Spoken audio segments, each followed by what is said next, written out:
পাঠ 17 বুদ্ধিয়ক বীৰবল পাঠটিৰ দ্বিতীয় খণ্ড। ভিডিঅ'টো আগবঢ়াইছোঁ। চেনেলটো ছাবস্ক্ৰাইব আৰু লাইক কৰিবলৈ নাপাহৰিব। প্ৰথম প্ৰশ্ন, বাক্য ৰচনা।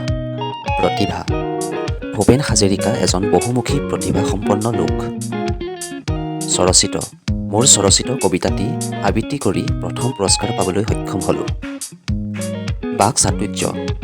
বাক চাতুৰ্য আৰু উপস্থিত বুদ্ধিত এই ল'ৰাজন অদ্বিতীয়। সুললিত। মাধুৰ্যই সুললিত সুৰেৰে গীত গাই সকলোকে মুগ্ধ কৰিছিল। সৰ্বশ্ৰেষ্ঠ।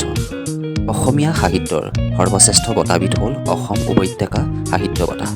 প্ৰশ্ন 2, বিপৰীত শব্দ লিখা।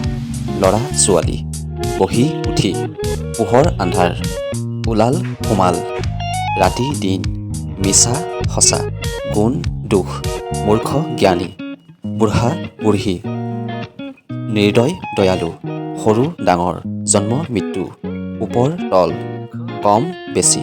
প্ৰশ্ন 3, সমাৰ্থক শব্দ লিখা। দৈনিক, সদায় নিতৌ, দিবাকৰ, ৰবি বেলি ভাস্কৰ, গগন, আকাশ শূন্য অম্বৰ, মৰম, স্নেহ চেনেহ, চকু, নয়ন লোচন অখি। প্ৰশ্ন 4, নোহোৱা অৰ্থ প্ৰকাশ পোৱাকৈ শব্দ গঠন কৰা। বাদ অবাদ, সংযত অসংযত, ৰস নিৰস, সফল বিফল, আদি অনাদি, মৰণ অমৰ, শান্ত অশান্ত, ন্যায় অন্যায়।